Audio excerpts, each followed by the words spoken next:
Mesdames, Mesdemoiselles et Messieurs, bonsoir et bienvenue à cette édition d'information sur la télévision An-Nasr 24. La commune du 4e arrondissement de la ville d'Injamena a procédé à une journée de salubrité ce 15 octobre 2021 du marché Al-Afia. C'était en présence du maire de la dite commune et des délégués du marché. Plusieurs matériels de travail ont été déployés et tous les coins et recoins du marché ont été nettoyés. Harour Ramad, maire du 4e arrondissement, cite ici l'objectif de cette journée au micro de notre reporter Abakar Al-Kik. Cet objectif n'est que le travail régalien des mairies. Nous, notre travail, c'est toujours ramasser d'abord les ordures et mettre le lieu public en propreté. C'est ça notre activité principale. Donc ça fait partie de nos programmes régaliens de venir nettoyer les marchés, nettoyer les avenues et puis enlever les ordures. Donc c'est notre activité. Mais comme marché à l'Afia, donc ça fait longtemps qu'il n'a pas été nettoyé. Le maire de la ville d'Injamena et puis avec la mairie du 4e arrondissement, on s'est mis ensemble pour nettoyer le marché à l'Afia et collecter les ordures tout autour au niveau du marché à l'Afia pour que le lieu doit être praticable, propre même pour ceux qui vendent et pour ceux qui viennent acheter aussi. Donc voilà notre objectif, c'est une de nos activités, une activité régalienne et c'est pour cela que nous sommes en train de faire le travail de temps en temps.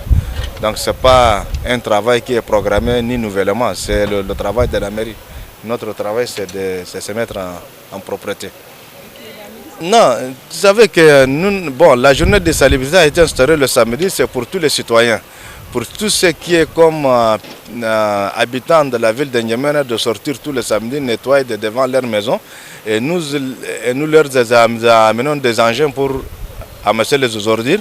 Et comme ça permettra de la ville d'être propre et puis sans ordures. Et puis on va même diminuer le nombre même en fait de moustiques qui sont en train de se cacher dans les ordures.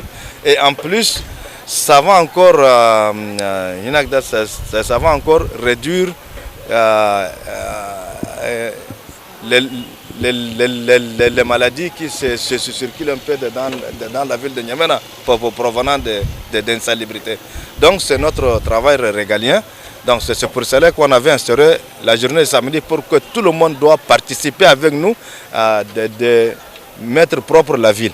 Mais aujourd'hui, vendredi, nous avons anticipé le vendredi, c'est pour dire que le marché doit être nettoyé quotidiennement. Et comme ça fait un peu de temps que le marché n'a pas été nettoyé, on a juglé dans nos efforts les deux mairies pour qu'on doit nettoyer le marché. Sinon, la journée de samedi, la mairie de la ville a son programme. Nous aussi, nous avons notre programme de salubrité ailleurs. Et c'est pour cela qu'on s'est entendu pour la journée d'aujourd'hui. Ça nous a permis de faire mettre en propre l'avenue et puis le marché. Donc actuellement, vous allez voir même les engins de nivellement qui vont venir pour un peu niveler les routes et tout ça. Donc c'est notre activité régalienne. Toujours après la saison de pluie, il faut mettre la propreté dans la ville. La Haute Autorité des médias et de l'audiovisuel HAMA, en collaboration avec le Fonds des Nations Unies pour l'enfance UNICEF, a fait un point de presse ce 15 octobre 2021 à la Maison des médias du Tchad. Point de presse relatif au lancement du prix de l'excellence en journalisme pour l'enfance. Bethel Miarom, chef du département des médias, cite ici l'objectif de ces points de presse. Il est au micro de notre reporter Moussa Mohamed. Le présent point de presse a pour objet de lancer officiellement le prix d'excellence en journalisme pour l'enfance, organisé par la Haute Autorité des médias et de l'audiovisuel et le Fonds des Nations Unies pour l'enfance, UNICEF, au titre de l'année 2021. Ce prix, faut-il le souligner, s'inscrit en droite ligne du programme de coopération entre la HAMA et l'UNICEF intitulé Promotion et protection des enfants dans les médias, monitoring des médias sur les thèmes liés à l'enfance. La première édition 2021 du prix d'excellence en journalisme pour l'enfance coïncide avec les 75 ans de l'UNICEF cette année. C'est donc tout naturellement que ce prix porte sur le thème même de cet anniversaire, en l'occurrence, réimaginer l'avenir pour chaque enfant. Mais les sujets qui seront traités par les candidats pourront aussi porter sur l'une des thématiques sectorielles de l'UNICEF, à savoir la protection, l'éducation, la santé, la nutrition, l'hygiène, l'assainissement, le VIH et les urgences. L'objectif de ce prix est d'encourager l'excellence et d'inciter les journalistes et producteurs de la presse nationale à accorder plus d'attention et d'espace à la production de contenu médiatique en faveur des enfants tchadiens. Et puis l'Office national pour la promotion de l'emploi, ONAPE, a organisé une cérémonie lançant l'ouverture de la formation en technique de gestion et montage micro-entreprise au profit des personnes vivant avec des handicaps. C'est 13 octobre 2021 à la Maison de la Femme. C'était en présence du représentant du ministre de la Fonction publique. On fait le point avec Donatien Rakinda. Dans le cadre de la mise en œuvre de la politique du gouvernement en matière de l'emploi, environ 110 personnes handicapées, dont 53 handicapés physiques, 13 handicapés visuels et 4 handicapés auditifs, seront formés du 13 au 25 octobre 2025 en technique de création et gestion de micro-entreprises dans le but de donner plus de chances et de lutter contre le chômage et d'améliorer la situation des personnes handicapées sur le marché du travail. Son nom est Madi Isidore, est spécialiste dans le domaine de l'entrepreneuriat et formateur.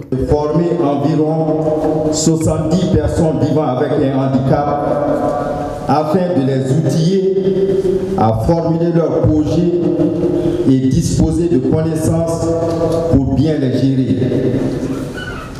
Ce plaisir est d'autant plus justifié par la pertinence de la vision du gouvernement qui est celle d'accompagner une cible particulière, nos frères et sœurs, personnes vivant avec un handicap, qui ont eux-mêmes fait le choix dit d'être utiles et d'apporter leur contribution au développement de ce pays à travers la création et la gestion d'activités économiquement viables qui vont permettre la création de richesses et d'emplois dans leur environnement.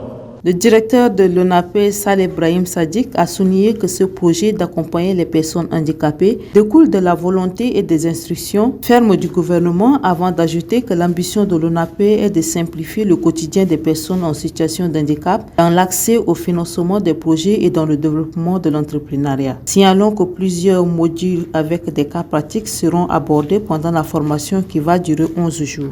Et puis en religion, cérémonie de la commémoration de la naissance du prophète Mohammed, paix et salut d'Allah sur lui, c'est du octobre 2021. La dite cérémonie s'est déroulée au palais du 15 janvier et c'est l'initiative de Rabit al-Ashraf Ahl al-Bayt Fatima. On fait le point avec Tigabé Clémence.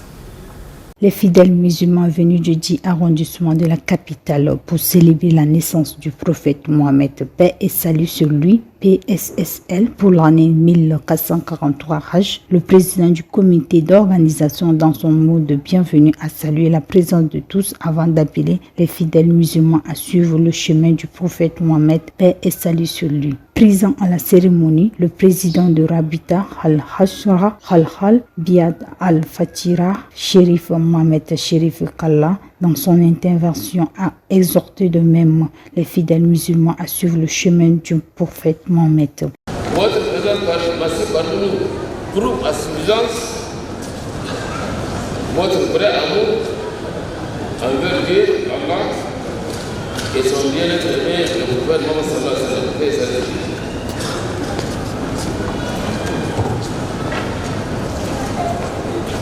La naissance de notre prophète bien-aimé Mohammed sallallahu alayhi wa sallam est célébrée avec beaucoup de faces. Depuis longtemps, dans notre pays, le Tchad. C'est ainsi que notre Rabita célèbre sa 15e édition sous le thème attachez-vous fermement au corps d'Allah et ne vous divisez jamais. C'est un thème qui est bien sympathique. Pourquoi? Parce qu'en ce mois-ci, le Tchad a déjà une immense aspects. Nous avons mené l'unité nationale, la cohésion pacifique, la conversation pacifique, l'amour, l'entente. C'est très important pour nous. Quand nous devons suivre les conseils de notre point de vue. Chers invités, comme vous le savez, notre pays a traversé des moments très difficiles. Guerre, épidémie, sécheresse, divers conflits, réchauffement climatique, etc. Il faut rappeler que cette cérémonie a été célébrée sous le thème « Attachez-vous fermement au pacte d'Allah et ne vous divisez jamais ». Beaucoup plus méconnu de ses bienfaits, c'est l'organisme humain. Les dattes possèdent de nombreuses vertus pour la santé. Découvrons dans cet élément signé Tigabi Clémence. Du soleil, les dattes sont issues des palmiers dattiers et reconnues pour leur richesse nutritive. Cultivées le plus souvent en Afrique du Nord et au Moyen-Orient, elles sont consommées fraîches ou sèches. Riches en fibres, solubles ou insolubles, elles aident le transit et favorisent la digestion. Les dattes peuvent vous soulager en cas de constipation. Elles vont en effet faciliter les mouvements intestinaux et permettre aux aliments plus aux déchets de progressivement plus aisément. En plus de lutter contre la constipation, les dattes combattent également les troubles intestinaux en inhibant la croissance des organismes pathogènes. Riche en sucre, elles favorisent néanmoins une glycémie saine en libérant progressivement ces glycémies. Encore une fois, grâce au potassium qu'elles renferment, les dattes sont très utiles à la bonne santé du cœur. Trembler toute une nuit, bouailler plus consommées le lendemain, elles réduisent le risque d'AVC et d'autres maladies cardiaques. En mangeant une ou deux fois par semaine suffit donc à améliorer votre santé. Les dattes sont donc un aliment idéal pour les personnes souhaitant garder l'esprit vif et ou pour celles qui sentiraient une baisse de régime due à l'âge ou à la fatigue par exemple. Les dattes sont excellentes pour renforcer la santé osseuse, participant au développement ainsi qu'à l'entretien des os. Elles préviennent les facteurs, peuvent même repousser certaines maladies comme l'ostéoporose. Il est notamment intéressant d'en consommer régulièrement lorsque les os commencent à s'affaiblir à cause de l'âge. Il faut savoir aussi que les dattes ont une longueur en minéraux, donc une importante qualité de fer. Les personnes souffrant d'anémie ont donc tout intérêt à manger des dattes. Une étude a montré que les femmes enceintes qui avaient consommé les dattes durant les 4 dernières semaines de leur grossesse ont eu des accouchements plus faciles et surtout moins douloureux.